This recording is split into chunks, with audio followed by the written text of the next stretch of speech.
I pushed open my front door, grocery bags cutting into my palms, and stopped dead. Shoes. Everywhere. At least 12 pairs I'd never seen before, muddy sneakers, scuffed heels, work boots scattered across my entryway like a bomb had gone off. Mud tracked across the carpet I'd just steam cleaned 2 days ago. What the? The sound hit me next. Snoring. Coming from upstairs. I dropped the bags right there, apples rolling across the floor, and climbed the stairs. Each step felt like walking through water. My heart was hammering so hard I could taste it. I opened my bedroom door. 2 people were sleeping in my bed. Strangers. A man and a woman, both probably in their 50s, sprawled across my sheets like they owned the place. The woman's mouth was open, snoring loud enough to wake the dead. My grandmother's quilt, the one I never let anyone use, was bunched up under the man's feet. Are you kidding me right now? I backed out, my hands shaking, and checked the guest room. Another woman, older, silk sleep mask on, arm draped over the side of the bed like she was posing for a magazine. Her suitcase had exploded across the floor, clothes everywhere, makeup bags open on my dresser. The bathroom door was closed. Shower running. I went back downstairs, my legs moving on autopilot. The living room looked like a frat house. Sleeping bags unrolled across the floor, suitcases stacked against the walls, pizza boxes on my coffee table, soda cans lined up on the mantel where my mother's picture used to be. 3 people, kids, teenagers maybe, were passed out on the couch and floor, one of them drooling onto my throw pillow. Danny! My son appeared in the hallway, coming from the kitchen, phone in his hand. He looked up, barely. Oh, hey, Mom. Hey, Mom. Danny, what the hell is going on? Who are these people? He crossed his arms. That's when I knew. That stance, that look. I'd seen it before when he was 16 and thought he knew everything. They're family, Mom. They're what? Angela's family. They didn't have anywhere to stay before the wedding, so I told them they could crash here for a few days. I stared at him. My son. The boy I'd raised by myself after his father left. The kid I'd worked double shifts for so he could go to college. You told them they could crash here? In my house? Without asking me? I figured you'd be cool with it. Cool with it? Mom, come on. They're going to be family in like 10 days. You need to get used to it. Danny, there are people sleeping in my bed. Yeah, that's Angela's parents. They needed the master bedroom because her dad's back is messed up. And the guest room? Her Aunt Teresa. She's like really particular about where she sleeps. I couldn't breathe. The room was spinning. How many people are here? He shrugged. I don't know. Like 10? 12 maybe? 12? They're family, Mom. What was I supposed to do? Let them sleep in their car? I wanted to scream. I wanted to grab him by the shoulders and shake him until the son I raised came back. Instead, I picked up my grocery bags from the entryway and carried them to the kitchen. The fridge was open. Empty. Completely empty. Every single thing I'd bought 3 days ago, the chicken I was going to roast tonight, the vegetables for the week, the fancy cheese I'd splurged on, gone. All of it. Danny, where's all my food? Oh yeah, Angela's family got hungry last night. I ordered pizza to make up for it. I stared into the empty fridge. There were leftovers in there now. Chinese takeout containers. Half a sandwich. Someone's yogurt. None of it was mine. You've got to be kidding me. That's when I heard the voice behind me. Oh good, you're home. I turned. A woman stood in my kitchen. 50s, blonde hair in a perfect bob, full makeup even though it was barely noon. She was holding my favorite coffee mug, the one my mother gave me. And she was wearing my bathrobe. My silk bathrobe that I only wore on special occasions. I'm sorry, who are you? She smiled. Bright, warm, like we were old friends. I'm Carol, Angela's mother. She took a sip of the coffee. My coffee. We're going to be such good friends, I can already tell. I looked at Danny. He was scrolling on his phone. Danny, why is this woman wearing my bathrobe? Oh, Mom, don't be weird. She didn't bring one and she wanted to be comfortable. Don't be weird?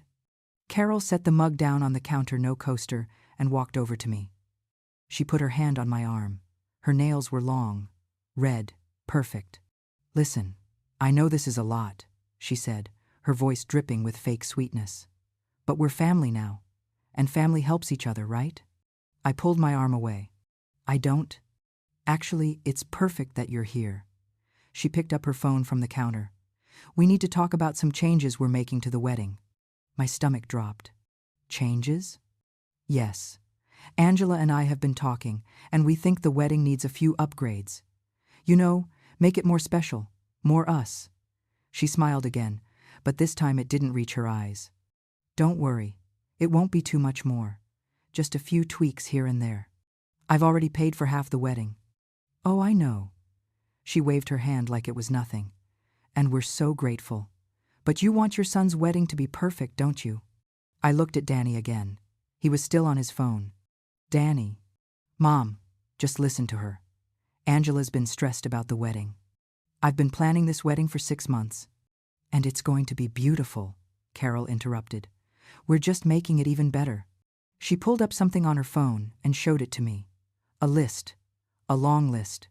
New venue. New caterer. New florist. New cake. New everything. We'll go over all the details tonight at dinner, she said, tucking her phone back into the pocket of my bathrobe. I'm thinking we order Thai food. You like Thai food, right? I couldn't speak. My throat was closed. She patted my shoulder and walked out of the kitchen, her bare feet slapping against my hardwood floors. I stood there, staring at the empty fridge, the grocery bags still on the counter. Danny finally looked up from his phone. You okay, Mom? No, I whispered. I'm not okay. It's just for a few days. They'll be gone after the wedding. But something in my gut told me that wasn't true. Something told me they were never leaving. I didn't sleep that night. How could I? Strangers were snoring in my bed, eating my food, wearing my clothes. By morning, I'd made a decision. I was going to talk to Danny, calmly, rationally. We'd figure this out together. I walked into the kitchen at 7 a.m., ready to make coffee and sit my son down. Carol was already there, still wearing my bathrobe. She was sitting at my kitchen table, papers spread out in front of her, reading glasses perched on her nose like she was about to lead a board meeting. Oh, perfect, she said, looking up. Sit down. We need to talk. Excuse me? Sit. She gestured to the chair across from her. My own chair. In my own kitchen. I sat. I don't know why. Maybe I was too tired to fight. Carol slid a piece of paper across the table. It spun slightly before stopping in front of me. What's this? The new wedding plan. She folded her hands, smiled. Angela and I stayed up late last night going over everything, and we think the wedding needs to be bigger, more elegant, more us. I picked up the paper. My hands started shaking before I even finished reading the first line. Everything was crossed out. Every single thing Danny and I had spent 6 months planning. The venue we'd toured 3 times, the caterer we'd taste tested, the florist who'd created a custom arrangement. All of it just crossed out in red pen. I don't understand. It's simple, Carol said, leaning back in the chair like she owned it. The current plan is fine, but it's not special enough. Angela deserves something spectacular, something people will talk about for years. We've already put down deposits. I know. She waved her hand like she was swatting away a fly. But deposits can be moved. We'll handle all the logistics. You don't need to worry about a thing. Then why are you showing me this? Her smile got wider. Because you'll need to cover the difference. The room went cold. The difference? Between what you've already paid and what the new wedding will cost. She pulled out another piece of paper. This one had numbers on it, lots of numbers. It's really not that much when you think about it. I looked down at the total, $12,000, written in red ink at the bottom of the page. $12,000? Give or take. Could be a little more depending on the final head count. Carol, I don't have $12,000 just lying around. Oh, I'm sure you do. She tapped her manicured nail on the paper. Click, click, click. You own this house outright, don't you? You could take out a small equity line, or maybe you have savings, a retirement account? My hands were gripping the edge of the table so hard my knuckles turned white. You want me to take money out of my retirement for a wedding? For your son's wedding. For his happiness. She tilted her head, like she was explaining something to a child. Don't you want Danny to be happy? Of course I do, but then this shouldn't be a problem. I stared at her. At this woman sitting in my kitchen, wearing my bathrobe, drinking my coffee, telling me how to spend my money. Where's Danny? Still asleep. I need to talk to him. He already knows about the changes. He's on board. I don't believe you. She shrugged. Go ask him yourself. I stood up so fast, the chair scraped against the floor. I marched down the hallway to Danny's old bedroom and knocked. Danny? Mumbling inside. I opened the door. He was lying in bed, phone in his hand, scrolling. Danny, did you know about this? About the new wedding plan? He didn't look up. Yeah, Angela mentioned it. And you're okay with it? With asking me to pay another $12,000? Finally, he looked at me. His eyes were tired, flat. Mom, let's just make Angela happy, okay? Make Angela happy. Danny, this is insane. She's stressed. The wedding's in 10 days. I don't want to fight about this. We're not fighting. We're talking.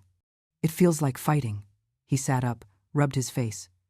Can you just go along with it, please? For me? I felt something crack inside my chest. Danny, I've already spent thousands. And I appreciate that. But Angela wants this. Her family wants this. It's important to them. What about what's important to me? He looked at me like I'd said something selfish. Mom, don't make this harder than it has to be. I backed out of the room. I couldn't breathe. By lunchtime, Carol had taken over my entire kitchen. She'd rearranged the pantry, moved my dishes, thrown out half my spices because they were expired, even though I'd just bought them. Angela showed up around noon, bouncing through the front door like she owned the place. Hi, future mother-in-law. She hugged me. Too tight, too long. Hi, Angela. Mom and I are going to finalize the wedding stuff today. Isn't it exciting? Sure. She didn't notice the edge in my voice. Or maybe she did and didn't care. Carol emerged from the kitchen holding a bottle of my wine, the expensive one I'd been saving. Let's celebrate, she said, popping the cork. That's a $60 bottle. Perfect. Nothing but the best for my baby girl. She poured 3 glasses, handed one to Angela, kept one for herself. Didn't offer me one. They sat at the table, giggling, talking about flower arrangements and cake flavors and color schemes. I stood in the doorway of my own kitchen, invisible. Oh, Angela said suddenly, looking up at me. I almost forgot. We're moving the wedding up. What? Just by 2 days. So it'll be in 8 days instead of 10. Why? The new venue only had that date available. She smiled. Bright, fake. You're fine with that, right? I wasn't fine with any of this. But I nodded. Because what else could I do? That night, I couldn't sleep again. I lay on the couch because strangers were still in my bed and stared at the ceiling. Voices drifted down from upstairs. Whispers. I sat up. The voices were coming from Danny's old room. I crept down the hallway, my heart pounding, and pressed my ear against the door. Don't worry, sweetie, Carol's voice. Low, calm. But what if she says no? Angela. Whiny. Nervous. She won't. How do you know? Because she's a mother. And mothers always give in when it comes to their sons. A pause. Then, besides, once you're married, this house will be yours anyway. I stopped breathing. Really? Of course. Danny's an only child. She's getting older. Who else is she going to leave it to? Carol laughed, soft, cruel. We just need to keep her happy for a few more days. After the wedding, we can do whatever we want. What if she fights us? Then we'll deal with it. Trust me, Angela. I've done this before. I backed away from the door. My legs felt like jelly. I've done this before. What did that mean? I stumbled back to the living room, sat on the couch, stared at the wall. They were planning to take my house. My house. And my son had no idea. Or worse, maybe he did. By day 3, I didn't recognize my own home. I woke up on the couch again to the sound of someone vacuuming at 6 in the morning. Carol's sister. I think her name was Linda. She was rearranging my living room furniture, pushing my couch against the wall, moving my lamps, not even asking. "What are you doing?" She didn't look up. "This layout is terrible. No flow. I'm fixing it." "I don't want it fixed. Trust me, this is better." She kept vacuuming. I stood there in my own living room, watching a stranger redecorate, and I didn't even have the energy to fight anymore. The kitchen was worse. Carol had completely taken over. She'd rearranged all my cabinets, moved the plates, the glasses, the pots and pans. I couldn't find anything. "Where are my coffee mugs?" "Top shelf on the right," Carol said without looking up from her phone. "Much more efficient that way." "I can't reach the top shelf." "Then use a step stool." She was wearing my bathrobe again. Or maybe she'd never taken it off. I couldn't tell anymore. I opened the fridge to find something, anything to eat. Empty except for their food. Their leftovers. Their labeled containers with names I didn't recognize. I grabbed a yogurt that didn't have a name on it. "That's Teresa's." I put it back. "Is there anything I can eat?"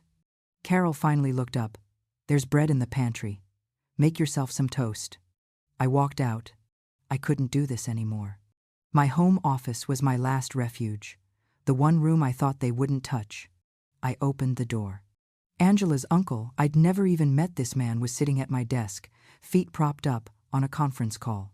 Yeah, I'll have the numbers to you by Friday," he said into his phone, spinning in my chair. "Excuse me." He held up one finger. "Wait." I stood there, frozen, while this stranger conducted business at my desk, using my computer, in my house. He finally hung up. "You must be Danny's mom. I'm Rick." He didn't stand up, didn't offer to leave. "This is my office." "Yeah, I know. Great setup. I needed somewhere quiet to make some calls. Hope you don't mind." "I do mind." "Oh." He blinked at me like I'd said something rude. "Well, I'll be done in like an hour, maybe 2. This is my office." I get it. But where else am I supposed to work? The living room's too loud." He put his feet back up on my desk. "I'll be out of your hair soon." I backed out of the room. My own office. Gone. I found Danny in the kitchen, finally, grabbing a soda from the fridge. "Danny, we need to talk." "Not now, Mom. I'm late for work." "This can't wait." "It has to." He kissed my cheek fast, distracted. "We'll talk tonight." He was gone before I could say another word. By noon, I'd lost track of how many people were in my house. Every room was occupied. The bathrooms had lines. The TV was always on. Someone's music was blasting from the basement. I walked upstairs to grab clean clothes from my bedroom. The door was locked. I stood there, staring at my own bedroom door, key in hand. It didn't fit. They'd changed the lock. "Carol." She appeared at the top of the stairs, calm as ever. "Yes? Why is my bedroom door locked?" "Oh, that." She waved her hand. "Angela's grandmother arrived this morning. She needs the master bedroom. Her back, you know, very delicate." "That's my bedroom." "I know, and you've been so generous sharing it. But Grandma Linda really needs the space. Doctor's orders." "Where am I supposed to sleep?" "The couch is fine, isn't it? You've been sleeping there anyway." My hands were shaking. "Carol, this is my house. And we're so grateful you're letting us stay." She smiled. That same smile. "It's only for a few more days, then we'll be out of your hair. I want my bedroom back. I'll talk to Grandma Linda. See if she's feeling better tomorrow." She started to walk away, then stopped. "Oh, and we're ordering Chinese for dinner. Hope that's okay. I already used your credit card, the one on the fridge." She disappeared down the stairs. I stood there, staring at my locked bedroom door. I found the credit card receipt on the counter an hour later. $240. For Chinese food. For people I didn't invite into my home.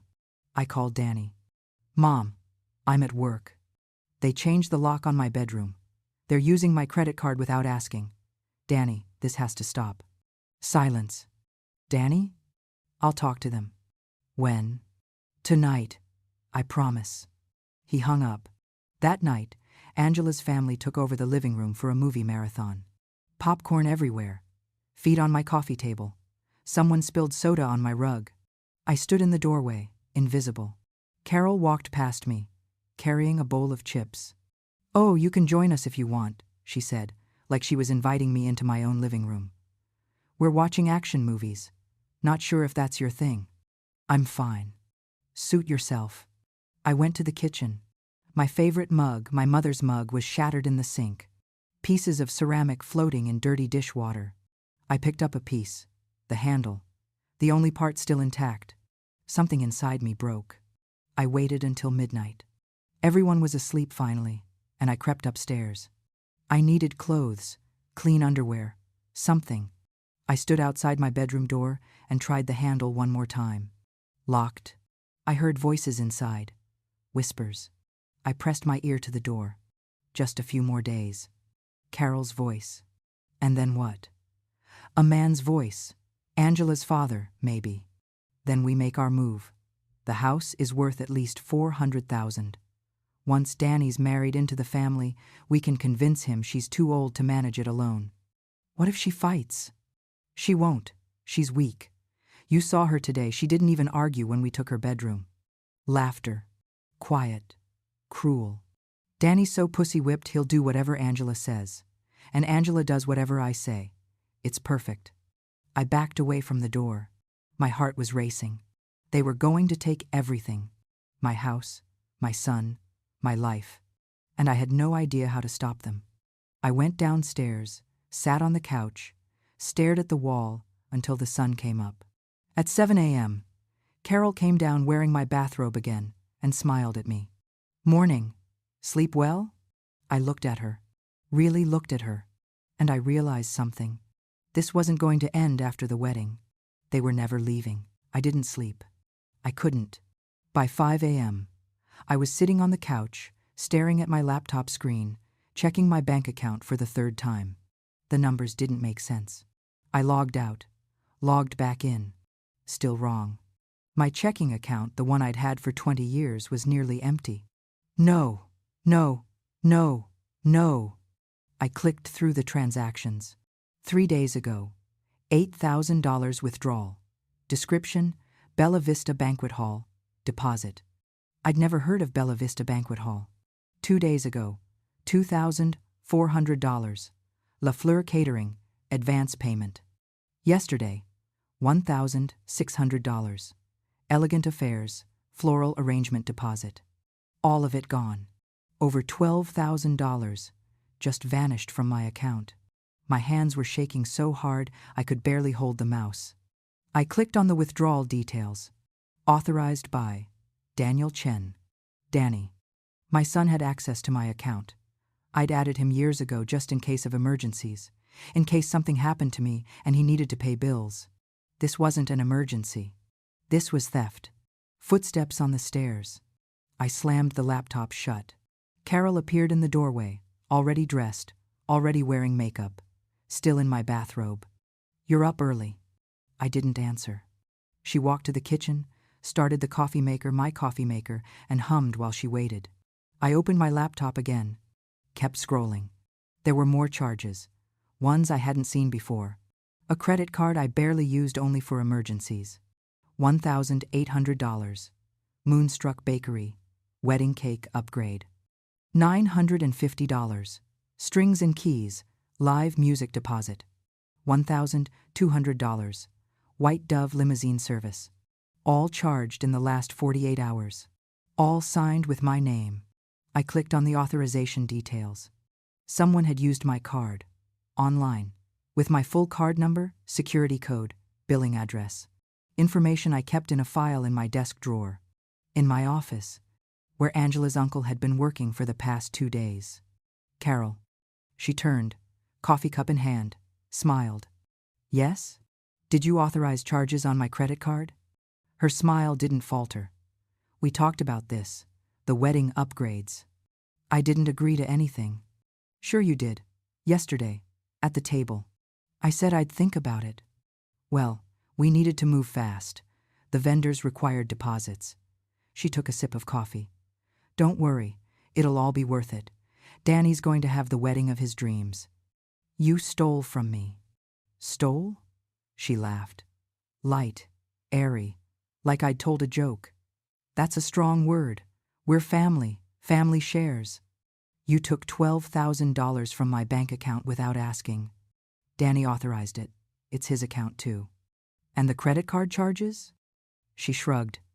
You left your information lying around. We figured you wouldn't mind. My vision blurred. You went through my desk. Rick needed some paperwork for his business. He might have seen some things. Another sip of coffee. Honestly, you should be more careful with your personal information. Anyone could have taken it. I stood up. The laptop almost fell. I want my money back. Can't do that. The deposits are non-refundable. Then cancel the wedding. Her face changed, just slightly. The smile tightened. You don't mean that. I absolutely mean that. Cancel everything. Get my money back, or I'm calling the police. And tell them what? That your son who's on your bank account authorized payments for his own wedding? She set the coffee cup down. Slow, deliberate. Good luck with that. The credit card charges are fraud. Are they? You live with us. We're family. You gave us access to your home, your office, your files. Any lawyer will tell you that's implied consent. She picked up her phone. But go ahead. Call the police. See what happens. I stared at her. She stared back. She wasn't bluffing. Where's Danny? Still asleep. Wake him up. No. Excuse me? He worked late last night. He needs his rest. She picked up her coffee again. You can talk to him later. I'll talk to him now. She stepped in front of me. Close. Too close. Listen to me very carefully. Her voice dropped. Quiet. Cold. You're not going to ruin your son's happiness over a little money. You're not going to make a scene. You're going to smile and nod and let us handle the wedding. Because if you don't, if you cause problems, Angela will be devastated. And when Angela's devastated, Danny's devastated. And when Danny's devastated, he starts asking questions about why his mother is being so selfish. Selfish? That's what it'll look like. A bitter old woman who can't let go, who's jealous of her son's happiness, who'd rather keep her money than see him have the wedding he deserves. My mouth went dry. You're manipulating him. I'm protecting my daughter. She smiled again. Sweet. Poisonous. Now, are we going to have a problem? I couldn't speak. She patted my shoulder and walked away. I called Danny at work. He answered on the fourth ring. Mom, I'm in a meeting. You took $8,000 from my account. Silence. Danny? We needed it for the venue. You didn't ask me. I didn't think I needed to. It's for my wedding. It's my money. Mom, seriously? You're going to make this about money? $12,000 is gone from my account, Danny. $12,000. And I didn't authorize any of it. I authorized it. I'm on the account. For emergencies. This is an emergency. The wedding's in a week. We needed to secure the vendors. I pressed my hand to my forehead. I was getting a headache. What about the credit card charges? What credit card charges? $4,000. Bakery, musicians, limousine. Oh, yeah. Carol mentioned she needed to use your card. Carol used my card? She said you were fine with it. I wasn't. Danny, they're stealing from me. Mom, stop. Just stop. His voice was hard now, angry. Nobody's stealing anything. We're planning a wedding. This is what weddings cost. Not my wedding. Your wedding. Exactly. My wedding. And I want it to be perfect for Angela. At my expense? Jesus Christ, Mom. Can you hear yourself? You sound insane. The word hit me like a slap. Danny, I have to go. We'll talk about this later. Wait. He hung up. I sat there, phone in my hand, staring at the blank screen. My son just called me insane. I spent the next hour going through my files, credit card statements, bank records, checkbook. Everything was a mess. More charges I hadn't noticed before. Small ones. $50 here, $100 there. Grocery deliveries, Uber Eats, online shopping. All in the past 3 days. All using my cards. I added it up. Over $15,000. Gone. I wanted to scream. to throw something, to call the police and have them all arrested. But Carol was right. Danny was on my account. They were staying in my house. I'd left my credit card information accessible. Who would the police believe? That afternoon, Angela came bouncing through the door, shopping bags in both hands. "Look what I got!" She dumped the bags on the couch. New shoes for the wedding, and a dress for the rehearsal dinner, and some jewelry. "Oh my God, you're going to die when you see the necklace." She pulled out a box, opened it. A diamond necklace. Real diamonds, sparkling under the light. "Isn't it gorgeous?" "How much did that cost?" "I don't know. Like $2,000? Maybe more?" She clasped it around her neck, admiring herself in the mirror. Danny's credit card covered it. "Danny's credit card?" "Yeah. Well, technically it's a joint card. His and yours." I felt the room spin. "I don't have a joint card with Danny." "Oh." She looked confused. "Well, Carol said it was fine. She gave me the card this morning." "Carol gave you my credit card?" "I guess." She shrugged, still admiring the necklace. "Does it matter? We're all family." I walked to the kitchen. Carol was at the table, scrolling through her phone. I slammed my credit card down in front of her. "Stop. Using my card." She looked up, blinked innocently. Angela needed something for the wedding. "A $2,000 necklace?" "She's the bride. She deserves to feel special." "With my money?" "Our money. We're family now, remember?" "I want it back. The necklace. Everything. I want all of it back." Carol leaned back in her chair, studied me. "No." "Excuse me?" "Angela loves that necklace. I'm not going to break her heart because you're being stingy." "Stingy? What else would you call it?" She stood up, crossed her arms. "You have this big house, savings, retirement accounts, and you can't spare a few $1,000s for your son's wedding? For his happiness? A few thousand? You've stolen over $15,000. Stolen. There's that word again." She smiled, cold, sharp. "You really need to be careful throwing around accusations like that. People might think you're losing it. Going senile." I grabbed my phone. "I'm calling the police." "Go ahead." I started dialing.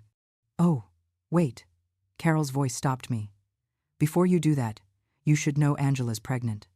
I froze, looked up. Angela was standing in the doorway, hand on her stomach, tears in her eyes. "We were going to tell you tonight," she whispered, "at dinner. But I guess now's as good a time as any." Danny appeared behind her, wrapped his arms around her waist. "Surprise, Mom. You're going to be a grandmother." I stared at them. At my son, at his fiancée, at Carol standing there with that triumphant smile. And I realized this was checkmate. If I called the police now, I'd be the villain. The heartless grandmother-to-be who called the cops on her pregnant daughter-in-law over money. Carol knew it. They all knew it. "Congratulations," I whispered. But the word tasted like poison. The engagement ring was missing. That's what Angela said. Anyway, standing in the middle of my living room at 8 in the morning, sobbing like someone had died. "It's gone. It's gone, and I can't find it anywhere." Carol rushed to her side, wrapped her arms around her daughter.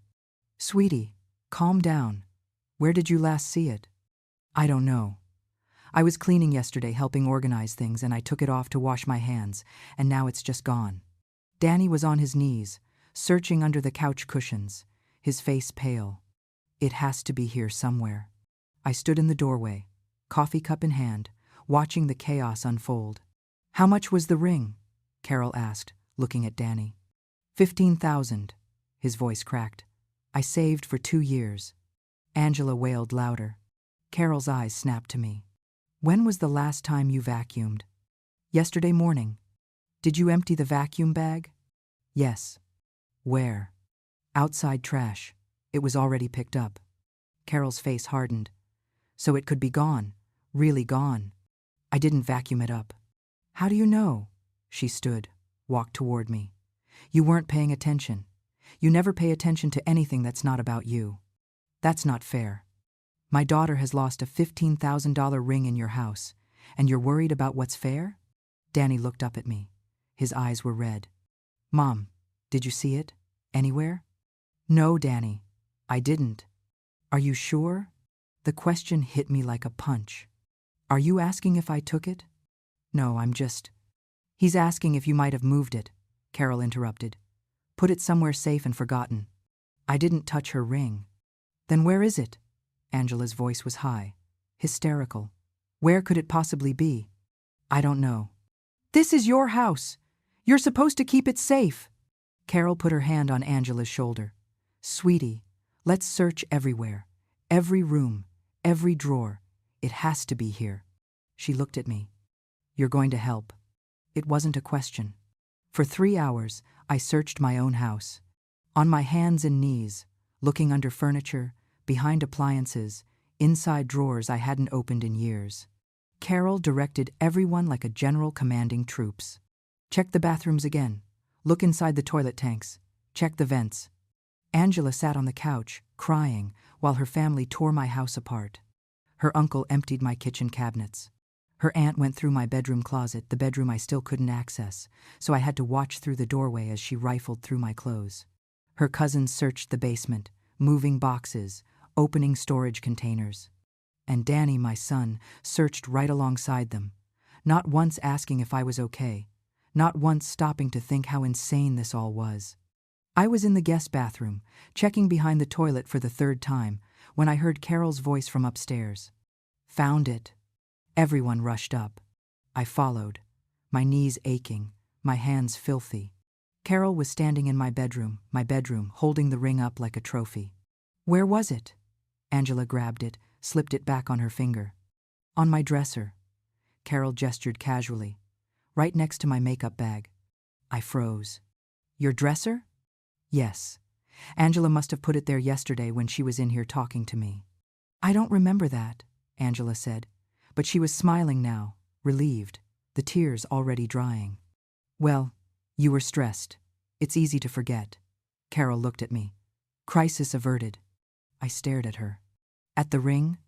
At my dresser in my bedroom, where I hadn't been allowed for 3 days. You knew where it was. What?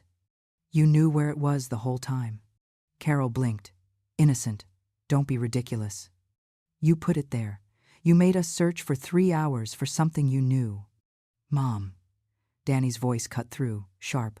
Stop. Danny, she's lying. Enough. He stepped between us. The ring is found. That's all that matters. She set this up. Why would she do that? To make me look bad. To make it seem like I can't keep your fiancé's things safe. Jesus. Mom, do you hear yourself? He ran his hand through his hair. You sound paranoid. I'm not paranoid. You're acting insane. There was that word again. Insane. Angela touched his arm. Baby, it's okay. Let's just drop it. She looked at me, smiled sweetly. Thank you for helping search. I know you tried your best. The condescension in her voice made my skin crawl. Carol put her arm around Angela. Come on, sweetie, let's get some lunch. All this stress isn't good for the baby. They walked out. All of them. Leaving me standing alone in the doorway of my own bedroom, watching them parade down the stairs like they'd won. I waited until everyone left for lunch. Then I went into my bedroom. My dresser, the one Carol claimed she'd found the ring on, was covered with her things, makeup, jewelry, perfume bottles. I opened the drawers. My clothes had been pushed to the side, crammed into corners. Carol's clothes took up most of the space. In the back of the bottom drawer, I found something. A folder. I pulled it out. Inside were papers, documents. My documents. Copy of my deed to the house. Copy of my bank statements. Copy of my credit report.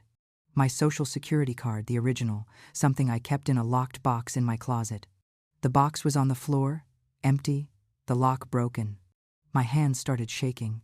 At the bottom of the folder was something else. A business card. Shady Pines Senior Living Community. Someone had written on the back in Carol's handwriting, Memory Care Unit, rooms available, 4K, month. I couldn't breathe. I took the folder, hid it in my car. Then I came back inside and acted like nothing was wrong, because I didn't know what else to do. Dinner that night was Italian. Carol ordered it, used my credit card, again. Everyone sat around my dining table, laughing, talking about the wedding. I sat at the end, silent, picking at pasta I didn't want. "You okay, Mom?" Danny asked. "Fine. You seem quiet." "Just tired." Angela leaned over, touched my hand. "The wedding's almost here. Just a few more days and everything will be perfect." She squeezed my hand. Her engagement ring pressed into my skin. I wanted to scream. Instead, I smiled. "Can't wait."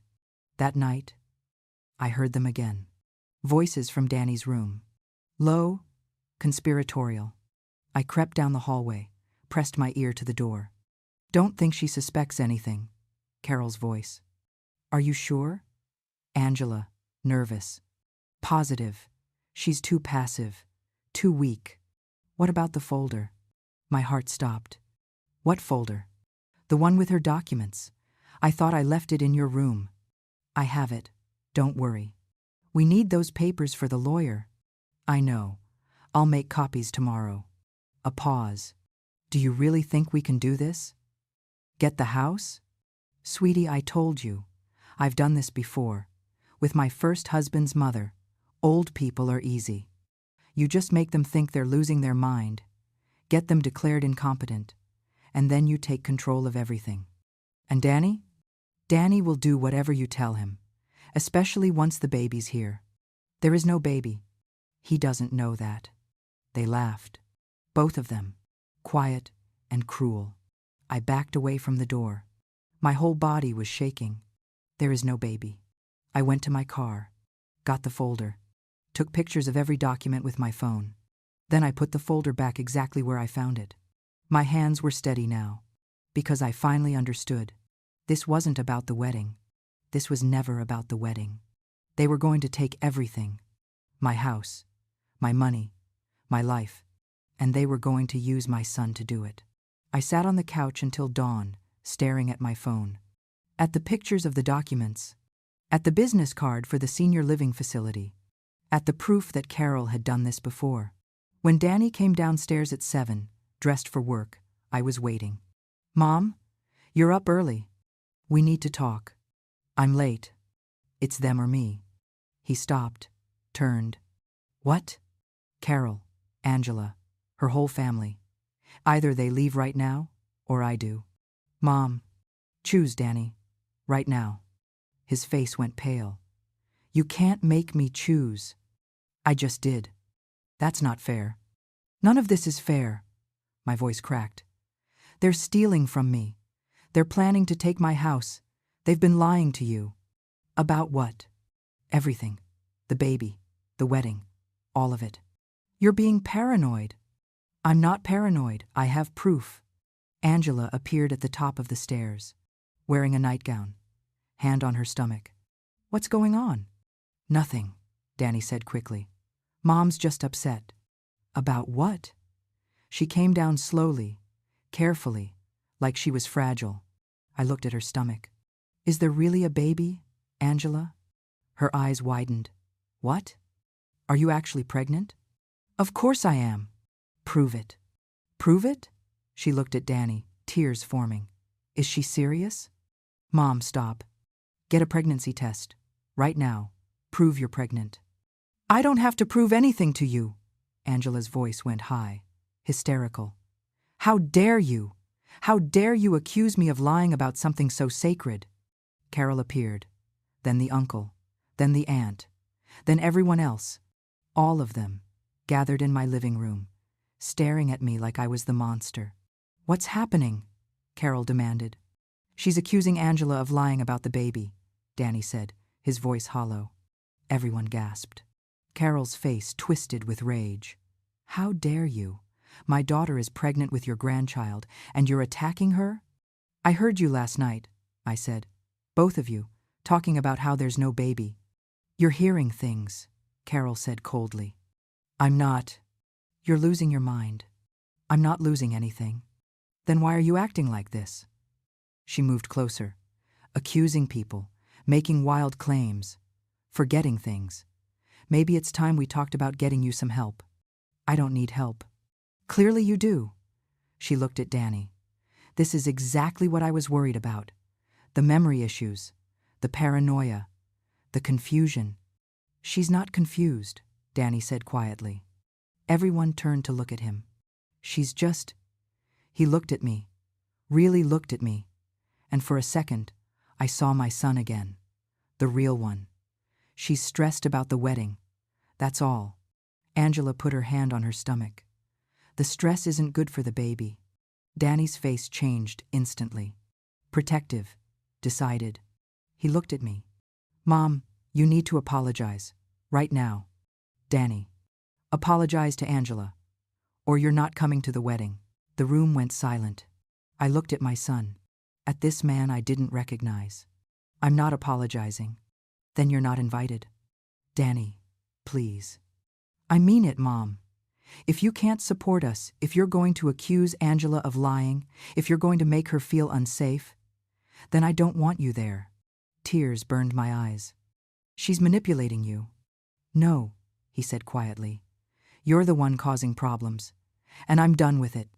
I looked around the room, at all of them, staring at me, judging me, and I realized I'd already lost. Fine, I whispered. If you marry into this family, don't bother coming back. Danny flinched, but he didn't argue. I walked to the door, grabbed my purse, my keys. Where are you going? Carol called after me. Anywhere but here. I walked out of my own house, got in my car, drove, and through the rearview mirror, I watched them all standing on my porch, watching me leave, taking what was mine, and there was nothing I could do to stop them. I drove for 20 minutes before I realized I had nowhere to go. My house filled with strangers, my son lost to me, my life falling apart. I pulled into a coffee shop parking lot and sat there, hands gripping the steering wheel, trying to breathe. My phone buzzed. A text from Danny. Mom, please come home. Let's talk about this. I stared at the message. Then I saw the next one. Angela's really upset. The stress is making her sick. Not, I'm sorry. Not, you were right. Just guilt. More manipulation. I turned off my phone. I spent the night at a cheap motel off the highway. $49 a night. Stained carpet. A bed that smelled like cigarettes. But it was mine. Quiet. Safe. I sat on that bed and went through my phone, looking at the pictures I'd taken of Carol's documents. My deed, my bank statements, my social security card, the business card for the senior living facility. I searched online. Shady Pines Senior Living Community Reviews. The results made my stomach turn. Complaints about elder abuse.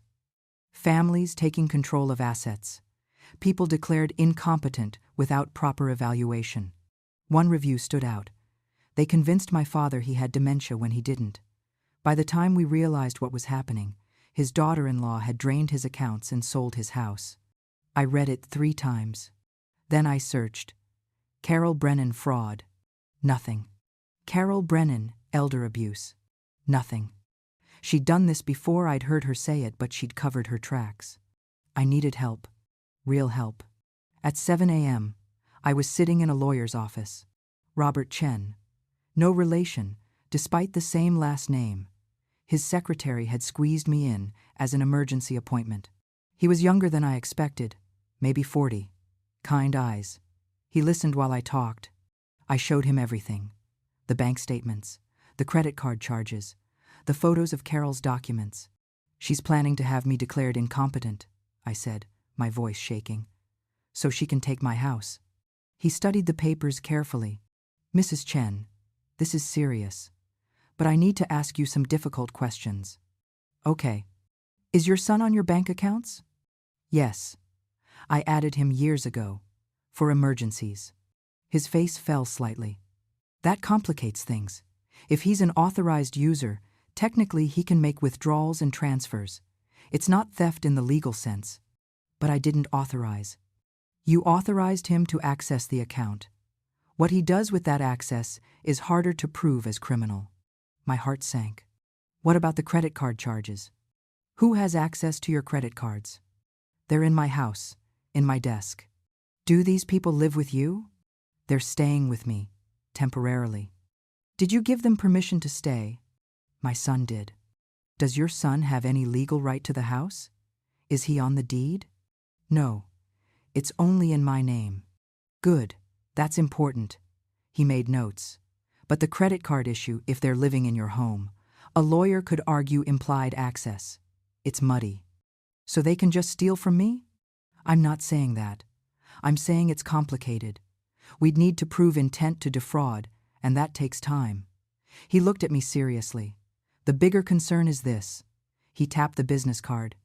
If they're planning to have you declared incompetent, we need to act fast. How? First, remove your son from your bank accounts immediately.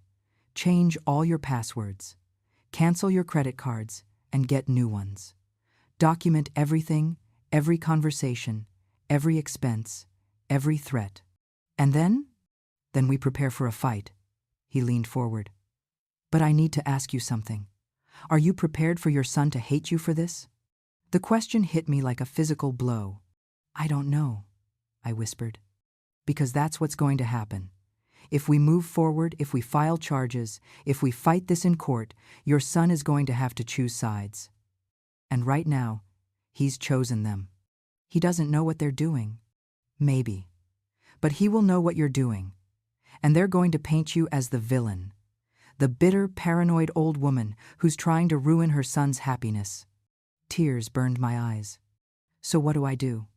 You fight anyway. Because if you don't, you lose everything.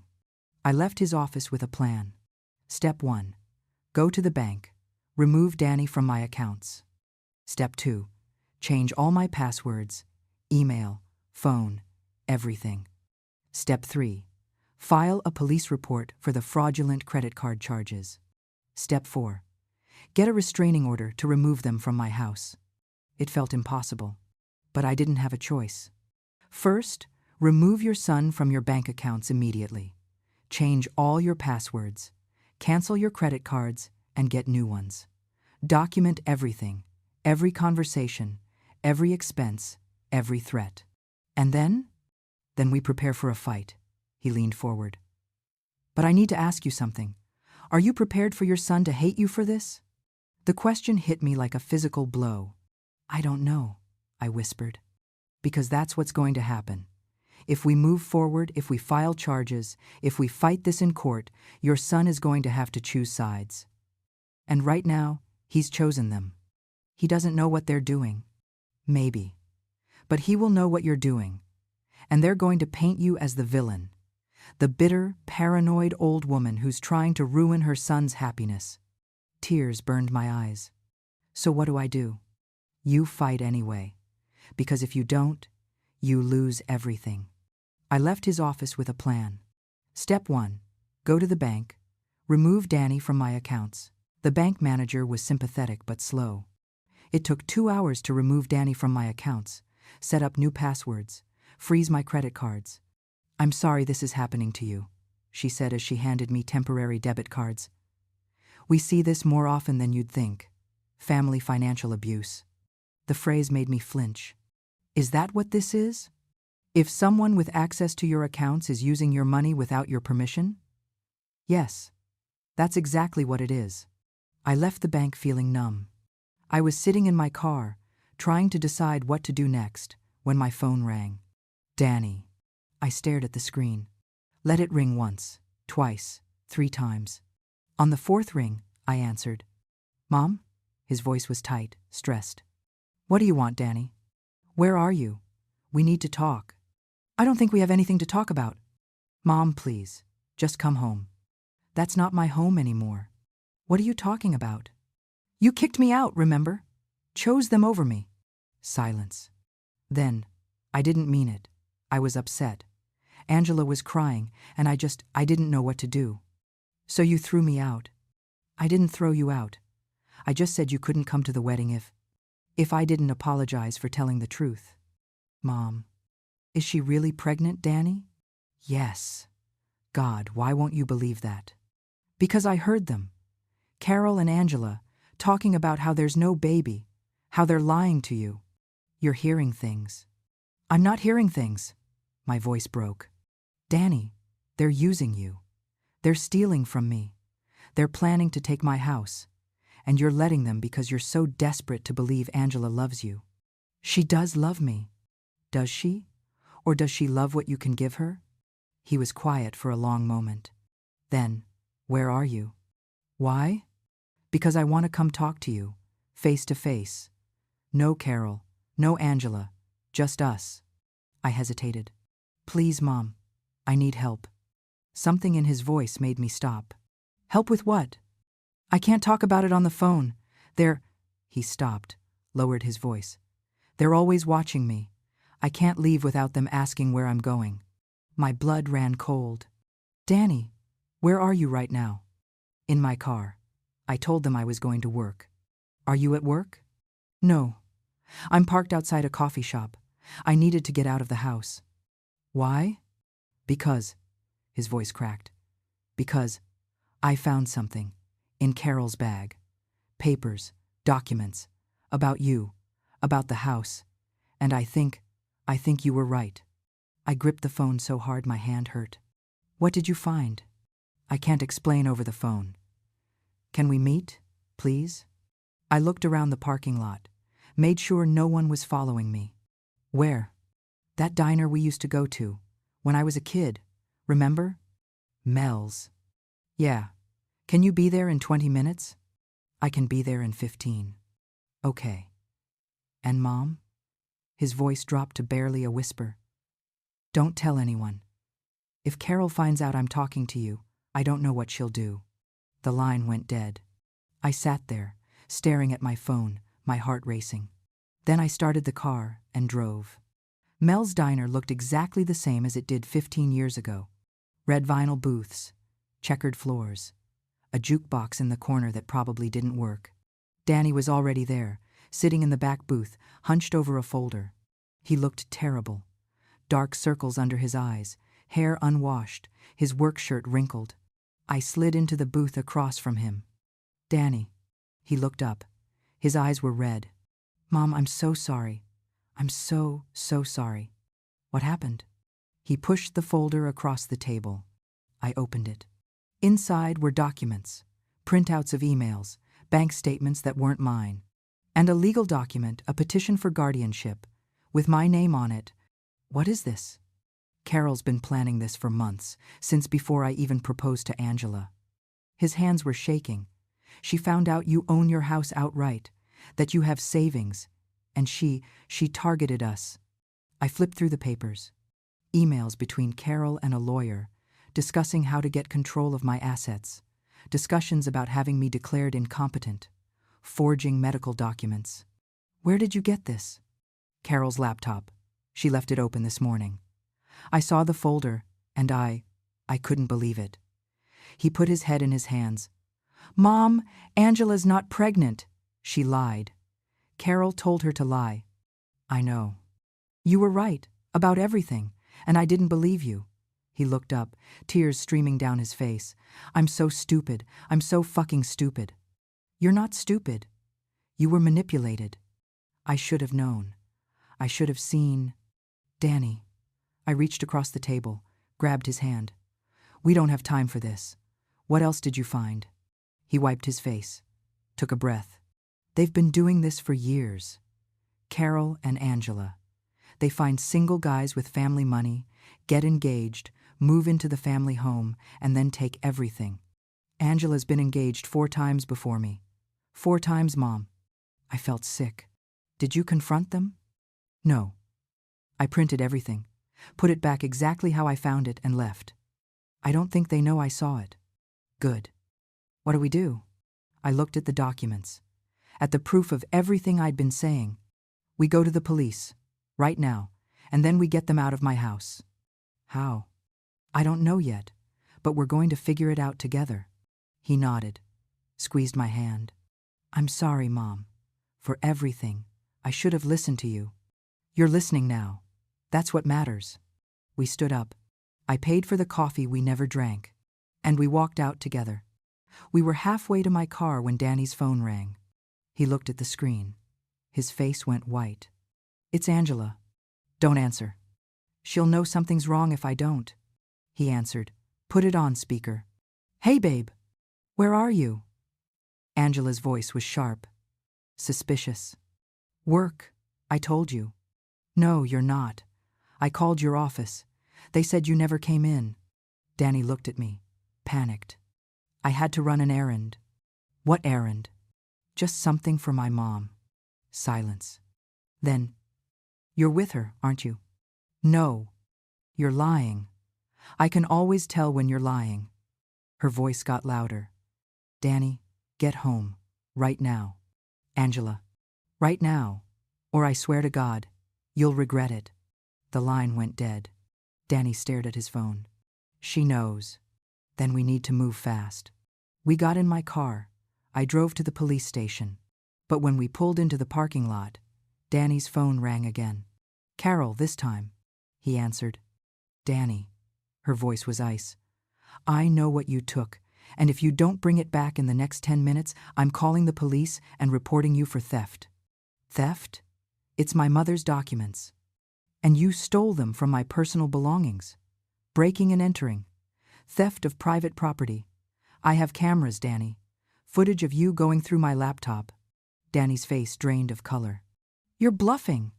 Am I? Try me. A pause. Come home, now, and bring your mother. We need to have a family meeting. She hung up. Danny looked at me. What do we do? I looked at the police station. Then at the folder of documents. Then at my son. We go home, I said, and we end this. We pulled into my driveway 20 minutes later. Carol was standing on the porch, arms crossed, waiting. Get out of the car, I told Danny. Stay close to me. Don't let them separate us. I'm scared. Me too. But we have the evidence. They can't do anything. We got out. Carol smiled. That same cold, perfect smile. Welcome home. This isn't your home, I said. Isn't it? I've been living here for days. My belongings are here. By law, that makes me a tenant. You can't just kick me out. Watch me. I walked past her, into my house. The living room was full of them. Angela, the uncle, the aunt, the cousins, all of them, sitting like they were waiting for a show. Angela stood up, hand on her stomach. Danny, baby, thank God. I was so worried. Danny didn't move toward her. There's no baby, is there? It wasn't a question. Angela's face flickered, just for a second. Of course there is. Stop lying. His voice was hard. I know everything. About the other guys, the other families, all of it. The room went silent. Carol stepped inside, closed the door behind her. Danny, you're upset. You're confused. I'm not confused. I saw the documents, the emails, the plan to take my mom's house. He held up the folder. All of it. Carol's smile faded. You went through my personal property. You went through my mother's life. That's different. How? Because I was trying to help her. Carol moved closer. Calm, controlled. Your mother is unwell, Danny. Surely you've noticed. The paranoia, the memory problems, the confusion. She's not confused. She accused Angela of lying about being pregnant. She accused me of stealing. She's been acting erratic for weeks. Carol pulled out her phone. I have documentation. Text messages, videos, proof that she's not mentally competent. That's bullshit. Is it? Carol played a video on her phone. It was me, yesterday, searching the house for the ring. The angle made me look frantic, unhinged, crawling on the floor, muttering to myself. She looks disturbed, doesn't she? Carol said softly. A danger to herself, maybe to others. You set that up. I documented concerning behavior. Any judge would agree she needs help. Carol pocketed her phone. Now, we can do this the easy way or the hard way. What's the easy way? You give me back my documents. You and your mother apologize to Angela for the stress you've caused, and we continue with the wedding as planned. After you're married, we'll help your mother transition to a care facility where she can get the support she needs. You mean where you can steal her house? I mean where she can be safe. Carol's voice didn't waver. The hard way is, we call the police right now, report you for theft and breaking and entering. Report your mother for elder abuse. Yes, Danny.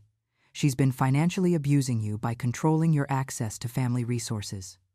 We have a very good lawyer. By the time we're done, she'll lose everything. Including you. Danny looked at me. I looked at the folder in his hands. Call the police, I said. Mom, call them. Right now. We have evidence. They have lies. Carol laughed. Do you? Because I think you'll find that evidence is gone. What? She pulled out her phone again, tapped the screen. I remotely wiped my laptop 10 minutes ago. Every file, every email, gone. My stomach dropped. The printouts are copies of documents from my personal property, which Danny stole. Without the source files, they're meaningless. Any lawyer will tell you that. Danny looked down at the folder. No, there has to be. There isn't. Carol's voice was gentle now, almost kind. Danny, I understand you're trying to protect your mother. That's admirable, but she's sick, and you're enabling her delusions. She's not sick. Then why is she acting this way? Why is she so paranoid, so accusatory? Carol gestured around. We've been nothing but kind to her. We've stayed out of her way. We've tried to help with the wedding, and she's repaid us with suspicion and hostility. Because you're trying to steal from her. Prove it. The words hung in the air. Danny looked at the folder again. At the printouts that suddenly seemed meaningless without the source files. I have the bank statements, I said. The unauthorized charges. Which your son authorized. He's on your accounts. The credit cards. Which were accessible in your home, where we're legal guests. The documents about the senior facility. Research I was doing to help you, because I was worried about your declining mental state. Carol tilted her head. Every single thing you think is evidence can be explained innocently. Every single thing. I felt the walls closing in. You planned this. I planned to marry my daughter into your family. That's all. Carol sat down on my couch. Now, let's talk about what happens next. We're going to the police. No, you're not. Carol's voice turned hard. Because if you do, here's what happens. We show them the videos of you acting disturbed. We show them the financial records proving Danny has been managing your accounts, because you can't. We show them documentation from 3 different doctors, yes, I have that too, expressing concern about your cognitive decline. I haven't seen 3 doctors. You've seen Dr. Morrison for your annual checkup, Dr. Lewis for that dental work, Dr. Park for physical therapy last year. All I need is a statement from each of them, which I can easily obtain, noting any concerning behavior during your visits. Memory issues, confusion, agitation. They won't lie. They won't have to. I'll just present their notes out of context. Works like a charm. Carol leaned forward. By the time we're done, you'll be the one facing charges. Elder self-neglect, financial exploitation of your son, maybe even a psych hold if we play it right. I couldn't breathe. Mom, Danny grabbed my arm. Let's just go. Get out of here. We'll figure something else out. You're not going anywhere, Carol said. You can't keep us here. Can't I? She nodded to Angela's uncle. He stood up, moved to the door, stood in front of it. This is illegal. Is it?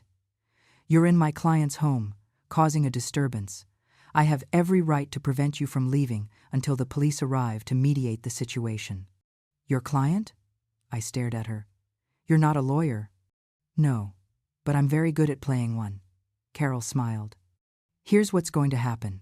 You're going to sit down, both of you, and we're going to have a civilized conversation about your future, our future. As a family. We're not family. We will be in 5 days, whether you like it or not. Angela started crying, right on cue. Why are you being so mean? I just wanted a happy wedding, a happy family. She looked at Danny with those big wet eyes. I love you so much. Why is she trying to ruin this? Danny's resolve wavered. I saw it in his face. She's manipulating you, I whispered. Your mother is mentally ill, Carol said softly. She needs help, professional help, and after the wedding, we're going to make sure she gets it. In a facility where she'll be safe, where she can't hurt herself or anyone else. Don't listen to her. Danny.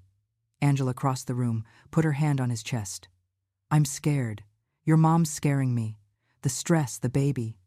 There is no baby, I shouted. Angela's hand went to her stomach. She stumbled backward, dramatically, perfectly. How can you say that? How can you be so cruel? Carol caught her, supported her to the couch. That's it. We're calling 911. Carol pulled out her phone. This woman is having a mental health crisis and she's threatening my pregnant daughter. I'm not threatening anyone. You just accused a pregnant woman of lying. You're being hostile, aggressive, classic signs of a psychotic break. She started dialing. Wait, Danny stepped forward. Just everyone stop, please. Carol paused, finger over the screen. Mom, Danny turned to me. His face was torn, anguished. Maybe we should just go. Get out of here. Start over somewhere else. This is my house. I know. But maybe it's not worth it. The fighting, the stress. He glanced at Angela, then back at me. Maybe we should just let them have the wedding and then we cut ties. We move somewhere they can't find us. Danny, if we leave now, they'll take everything. Then let them. His voice broke. I don't care about the money. I don't care about the house. I just care about you, and I can't watch them destroy you anymore. Tears burned my eyes. Danny, please, Mom, let's just go. I looked around the room, at Carol, smirking triumphantly, at Angela, fake tears streaming down her face, at the uncle blocking the door, at all of them, waiting to take everything I'd worked my whole life for. And I made a decision. Okay, I whispered, we'll go. Carol's smile widened. Good, that's very sensible. She set down her phone. But before you go, I'll need your house keys and your garage door opener, just to make sure you don't come back and cause any more disturbances. You want my keys. It's for your own safety. And ours. I reached into my purse, pulled out my keys, looked at them. The house key, the mailbox key, the key to my mother's jewelry box. Everything I owned, on one small keyring. I threw them at Carol's feet. Take them. Take all of it. I hope you choke on it. I grabbed Danny's arm and pulled him toward the door. The uncle stepped aside. We walked out, down the porch steps, to my car. Mom, where are we going? I don't know. Somewhere safe. Somewhere we can think. I started the engine, and as I pulled away, I looked in the rearview mirror. Carol was standing on my porch, holding my keys, watching us go. She waved. I drove until I couldn't see the house anymore. Then I pulled over and threw up on the side of the road. We drove for an hour before either of us spoke. I ended up at a rest stop off the interstate, sitting in the parking lot, engine running, staring at nothing. Danny was in the passenger seat, silent, his head against the window. I'm sorry, he finally said. For what? For all of it. For bringing them into your life. For not listening. For his voice cracked. For losing your house. We didn't lose it yet. Mom, they have the keys. They're living there. They have documentation. How are we going to? I don't know. I gripped the steering wheel. But we'll figure something out. What if we can't? I didn't have an answer. We got a motel room. Nicer than the one I'd stayed in before. 2 beds, clean sheets, a working TV. Danny collapsed on one bed, fully clothed. I'm such an idiot. You're not an idiot. You fell in love with the wrong person. I didn't even love her. He stared at the ceiling. I don't think I ever did. I think I just loved the idea of her, of being wanted, of having a family. You have a family. Me. I know. And I almost lost you. He rolled over to face me. What do we do now? I pulled out my phone, looked at the pictures I'd taken of the documents from Carol's folder. We build a case. We document everything. We find those other families she scammed, and we get them to testify. That could take months. Then it takes months. Mom, you don't have months. They're in your house right now. They're probably changing locks, forging documents, setting up utilities in their name. Then we stop them. How? I didn't know. We ordered pizza, ate in silence. Danny fell asleep around 9, exhausted from stress. I sat on my bed, scrolling through my phone, searching for anything, any piece of evidence that could help.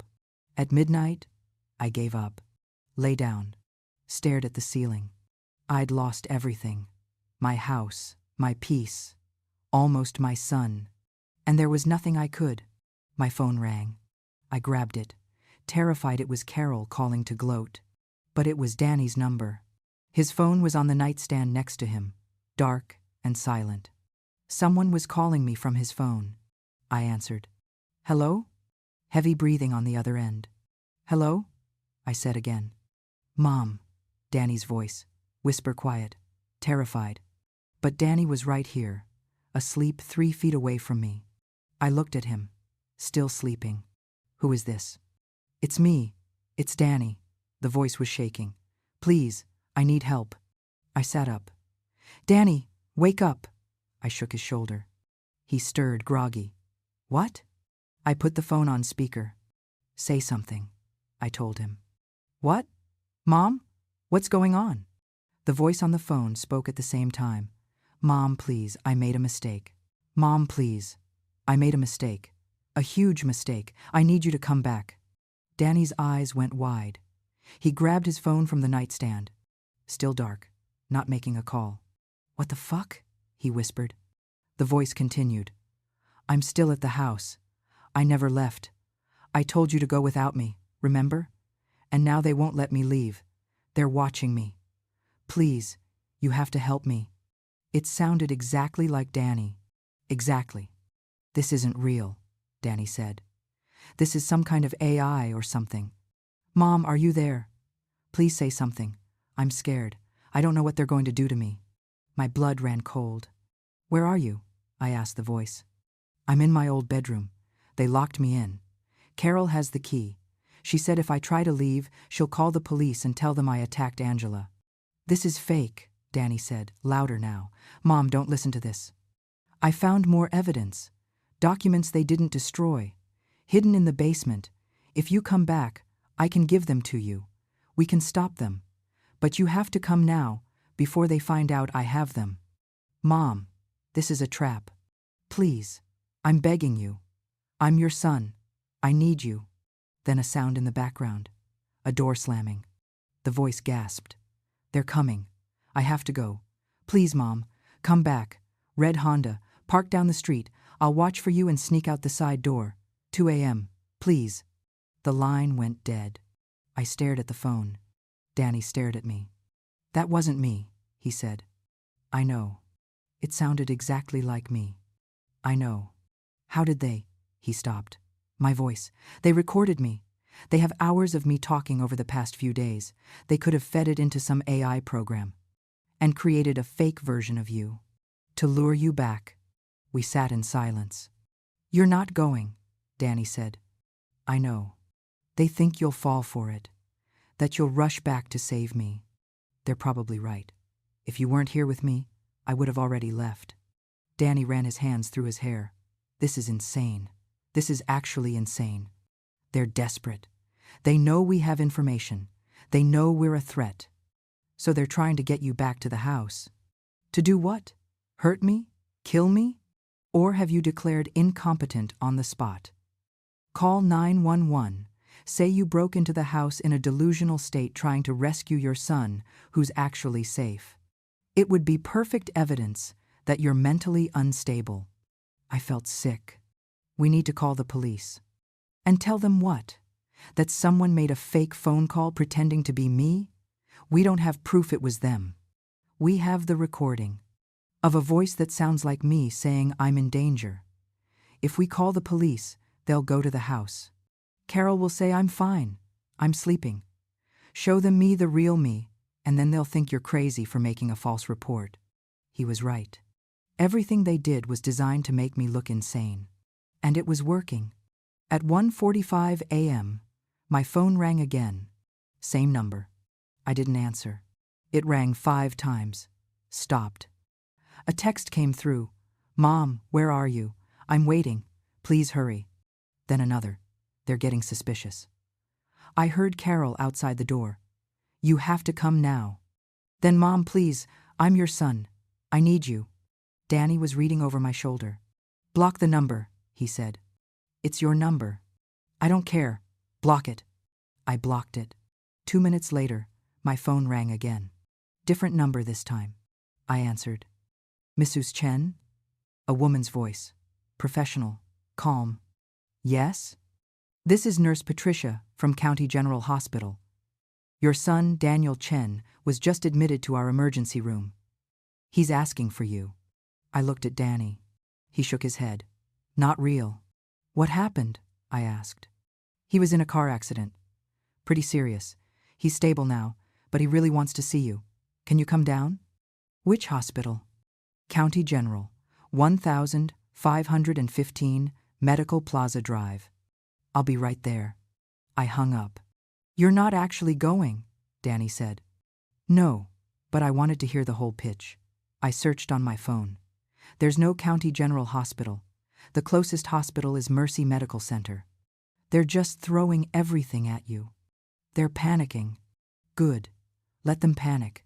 At 2:30 a.m., someone knocked on our motel room door. We both froze. Danny grabbed the bedside lamp, held it like a weapon. I crept to the door. Looked through the peephole. A police officer stood outside. Mrs. Chen, I need to speak with you, please. Danny whispered. Don't open it. I have to.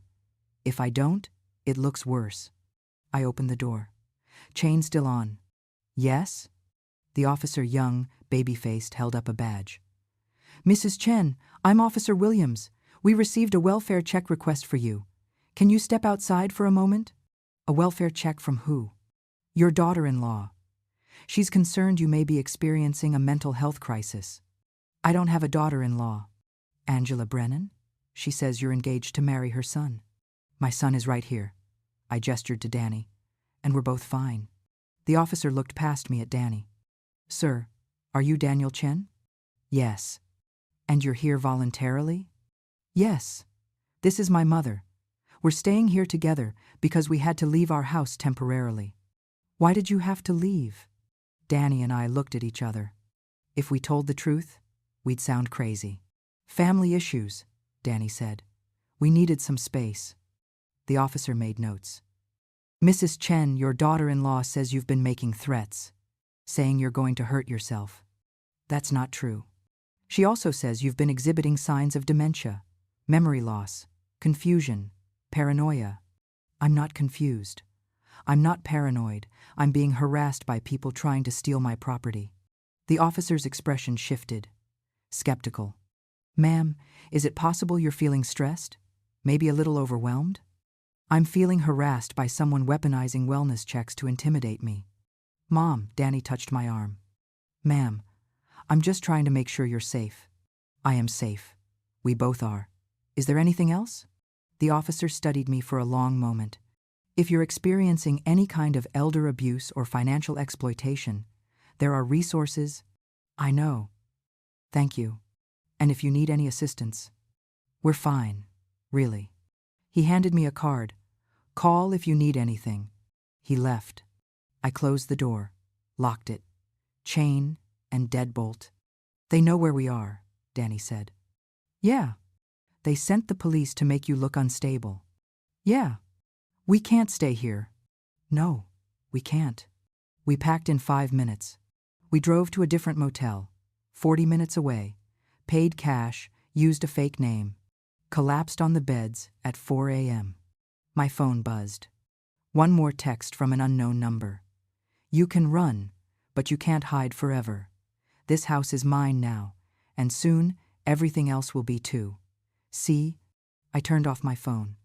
We need a new plan, I said to the dark room. What kind of plan? The kind where we stop running and start fighting back. How?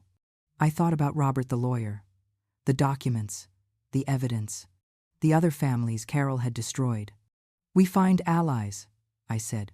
We find everyone she's ever hurt, and we build a case so strong she can't talk her way out of it. That could take weeks. Then we have weeks. And in the meantime?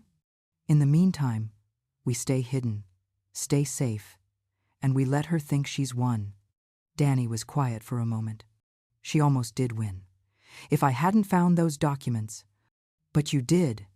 And now we know what we're dealing with. A sociopath. Yes. Who's living in your house? For now. I closed my eyes. Tomorrow, we'd start fighting back.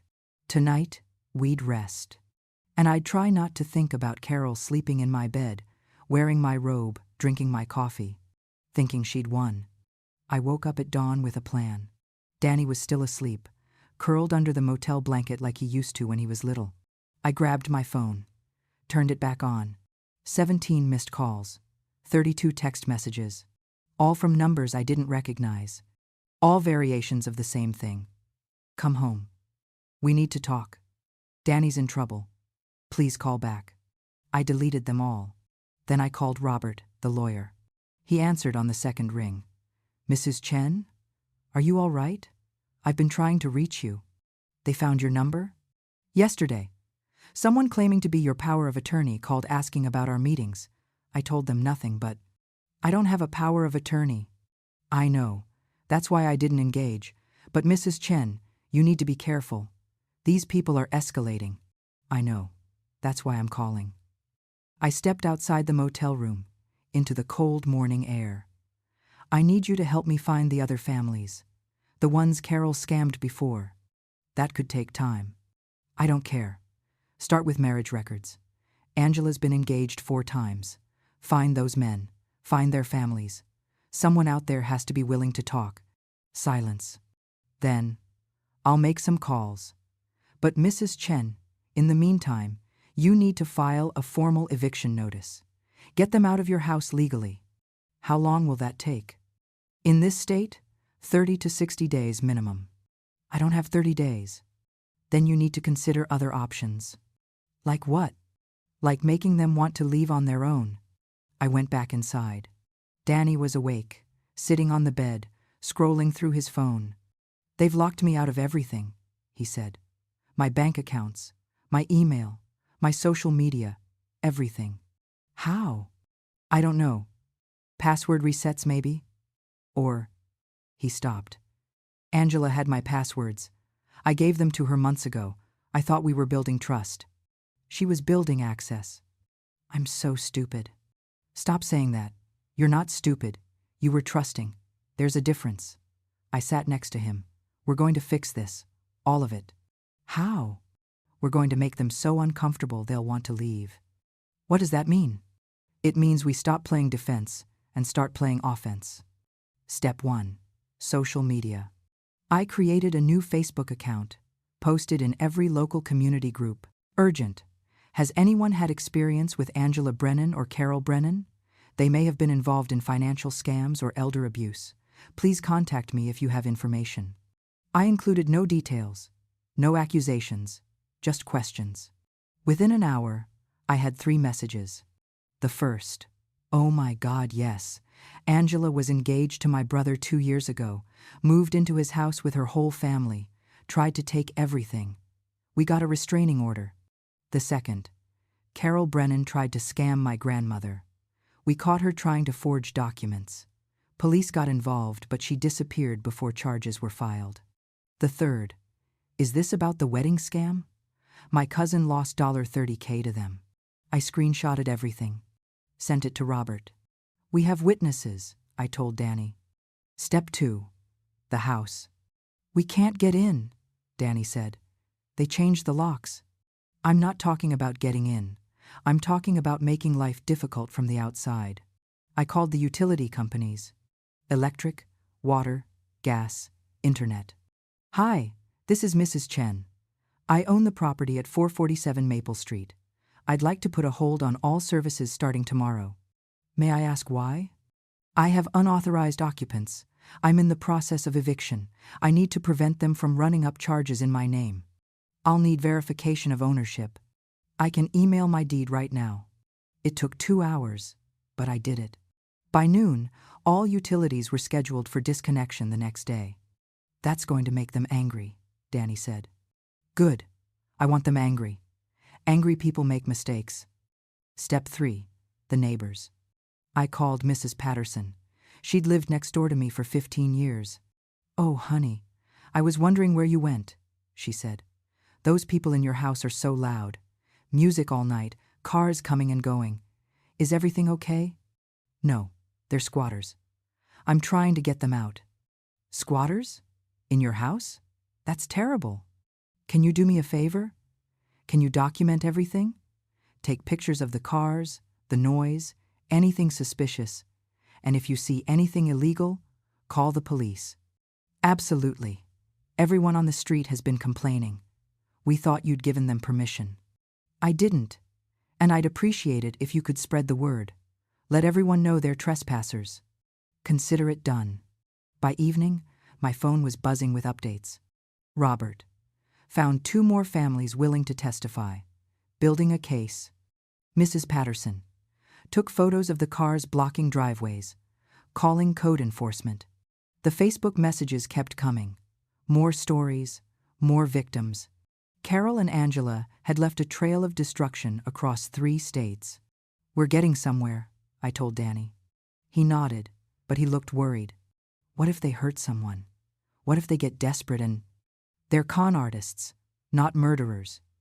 Are we sure about that? I wasn't. At 10 p.m., my phone rang. Unknown number. I almost didn't answer. But something made me pick up. Hello? Mom. Danny's voice. The real one, this time. Except Danny was sitting right next to me. I looked at him. He shook his head. Not me. I hung up. It rang again immediately. This time I answered on speaker. Stop calling me with fake recordings. It's not fake. The voice was crying now, gasping. Mom, please, I'm really in trouble. They have me locked in the basement. Carol said if you don't come back, she's going to... Danny grabbed the phone. This is Danny. The real Danny. Stop using my voice, you psycho. Silence. Then Carol's voice, cold and clear. Clever. You figured out the AI. But it doesn't matter. Your mother's house is mine now. The utilities can be turned back on. The neighbors can be dealt with. Your little social media campaign is just noise. It's evidence, I said. Of what? People telling stories?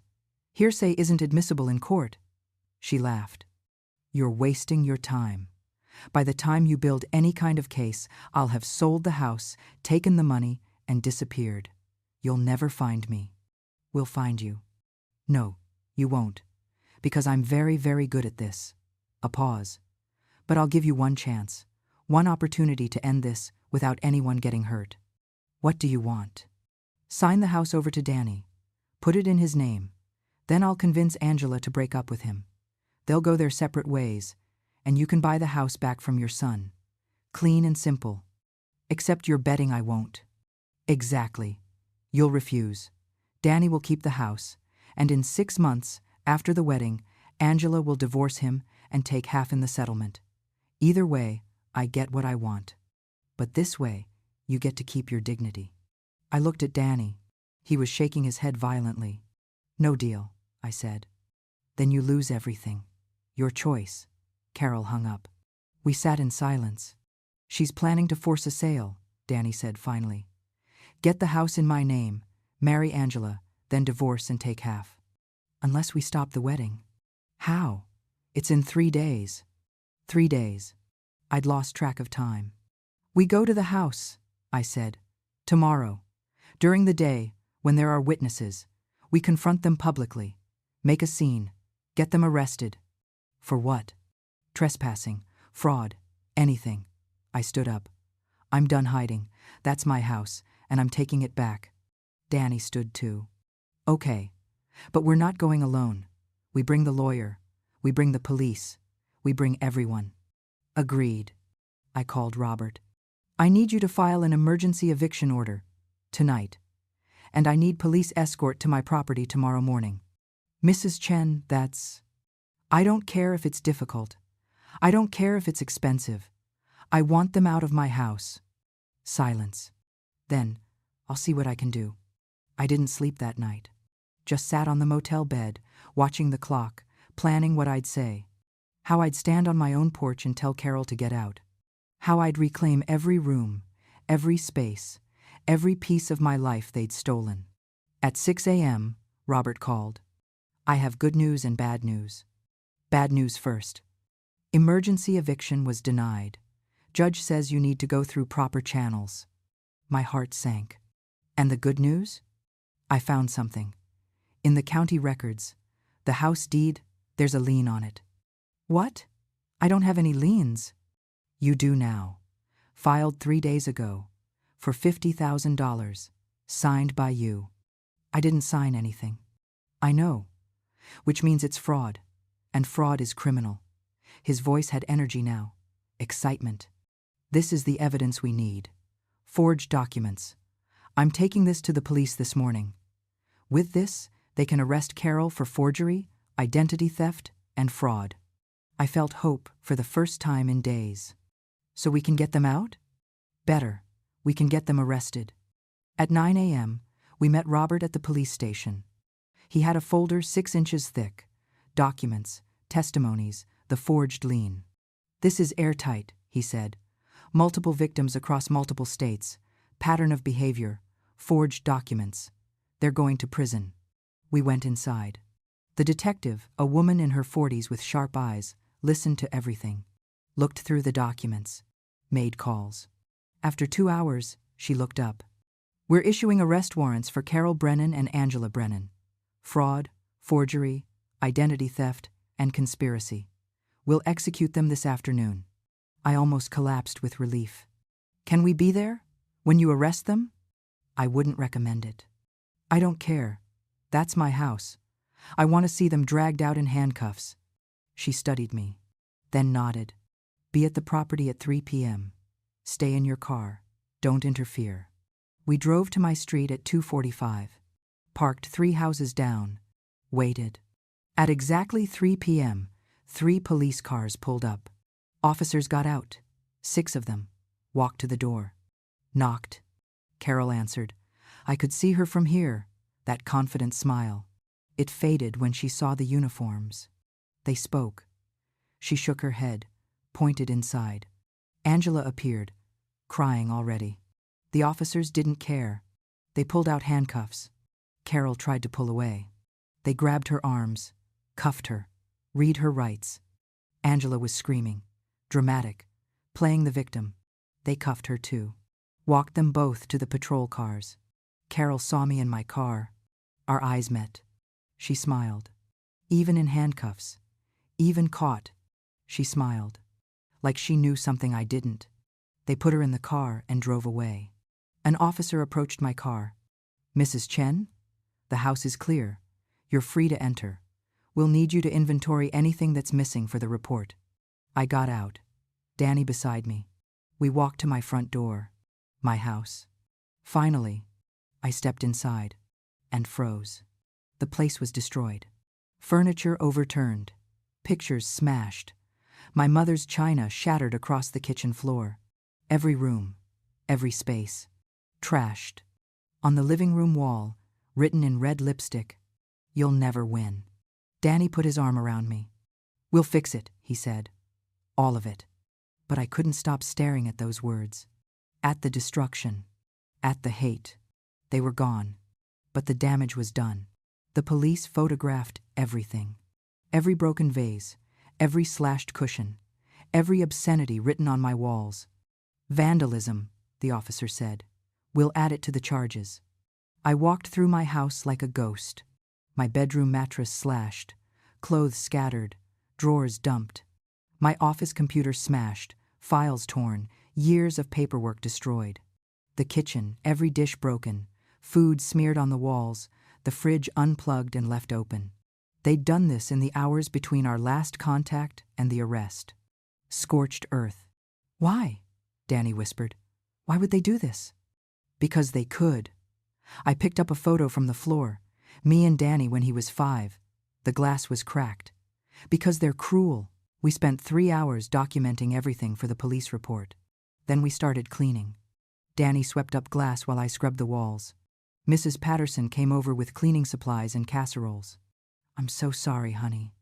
If I'd known they were doing this. It's not your fault. We heard crashing and breaking all morning. I thought they were just moving furniture. She hugged me.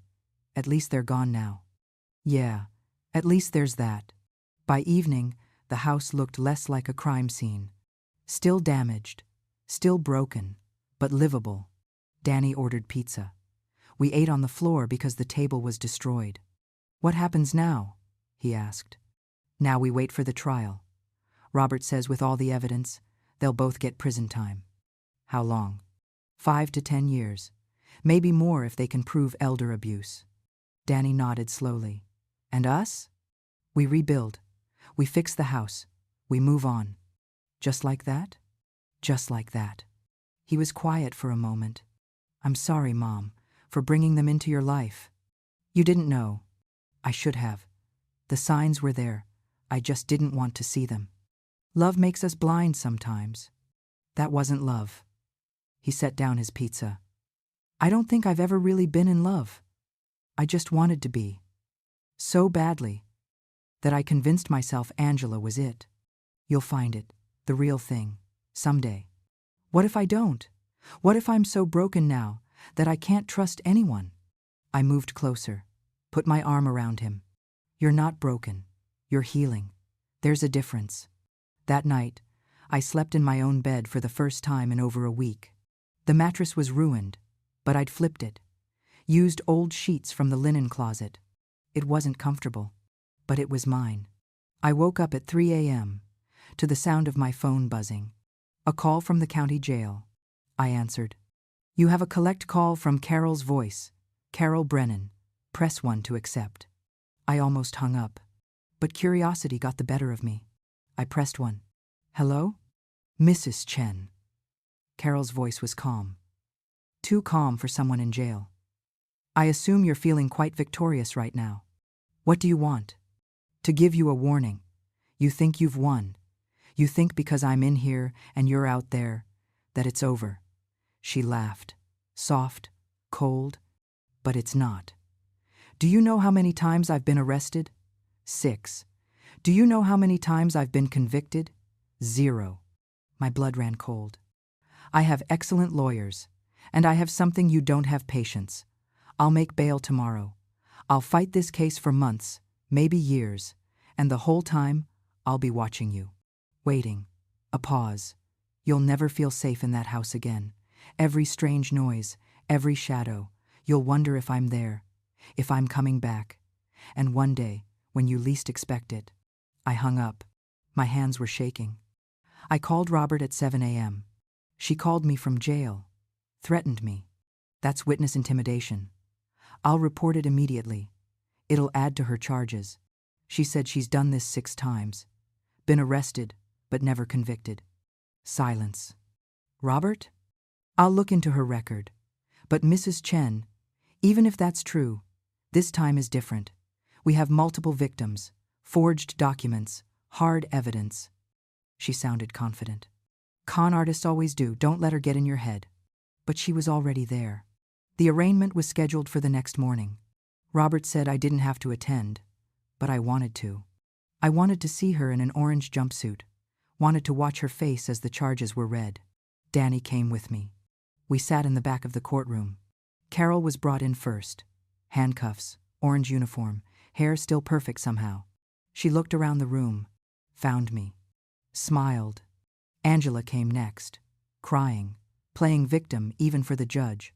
The charges were read: fraud, forgery, identity theft, grand theft, elder abuse, conspiracy, witness intimidation. The list went on. Carol's lawyer, expensive-looking, slick, stood up.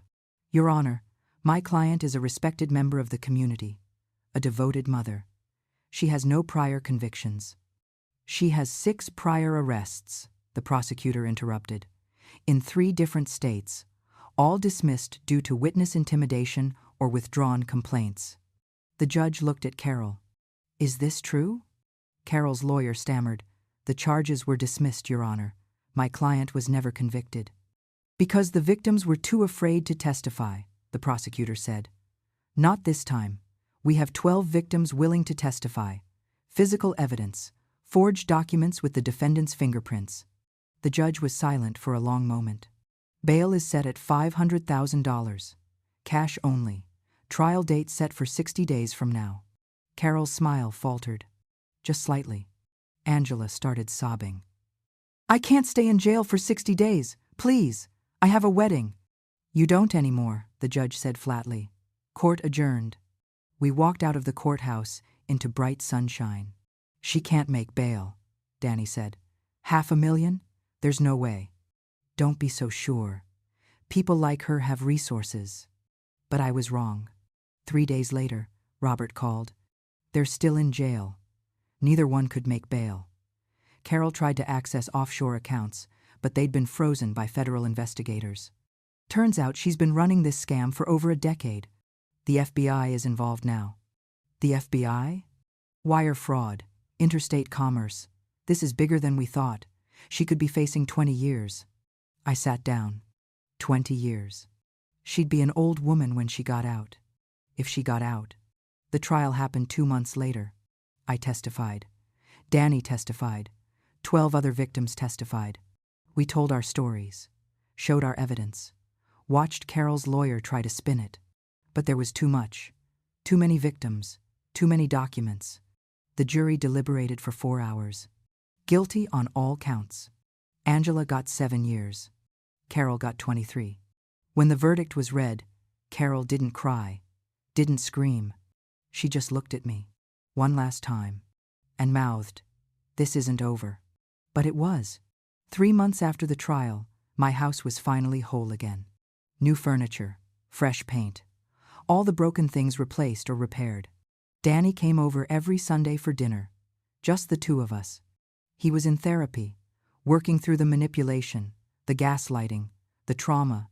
"I'm dating someone," he told me one night, over pasta. "Her name is Rebecca. She's a teacher. Normal, boring, perfect. I'm happy for you." I told her everything. About Angela. About what happened. She didn't run away. The good ones never do. I got a letter in the mail 6 months later. From Carol. Forwarded from the prison. I almost threw it away. But I opened it. "Dear Mrs. Chen, you think you've won. You have your house, your son, your life back. But you'll always know what it feels like to lose everything, to be invaded, to be helpless. I gave you that gift. You're welcome. See." I read it twice. Then I burned it in the fireplace. Watched the paper curl and blacken and turn to ash. She was wrong. I didn't lose everything. I lost my sense of safety, my trust, my peace. But I got something back that I'd almost forgotten. My fight, my strength, my voice. A year later, I started a support group for victims of family financial abuse, for people who'd been scammed by someone they trusted. We met in my living room every Thursday, shared our stories, our scars, our survival. Danny came sometimes, helped set up chairs, brought coffee. Rebecca came too, sweet girl, kind eyes, the opposite of Angela in every way. "You're doing something important," she told me once, "helping people find their strength again. I'm just telling them what someone should have told me. It's not your fault, and you can survive this." 2 years after the trial, I got a call from the prison. Carol Brennan was up for parole. I could submit a victim impact statement, testify at the hearing. "Are you going to do it?" Danny asked. I thought about it. About standing in front of a parole board and reliving everything. About seeing her face again. "No," I said finally. "I'm not giving her any more of my time." "What if they let her out?" "Then they let her out. But she doesn't get to occupy space in my head anymore. I'm done." And I was. 3 years after everything fell apart, I stood in my kitchen making coffee. Danny was in the living room with Rebecca and their 6-month-old daughter. My granddaughter, the real one this time. I watched them through the doorway. Danny holding the baby, Rebecca laughing at something he said. My house was full of love again. Real love. Honest love. The kind that doesn't take, only gives. I poured my coffee in my mother's mug, carefully repaired, and walked to the window. The sun was rising, gold and pink across the sky. I'd almost lost everything. My home, my son, myself. But I learned something through all of it. You can't choose your family. But you can choose to fight for the family that matters. You can choose to stand up for yourself, even when it's terrifying. You can choose to survive. and sometimes if you're lucky, you can choose to heal. I took a sip of coffee. It was perfect.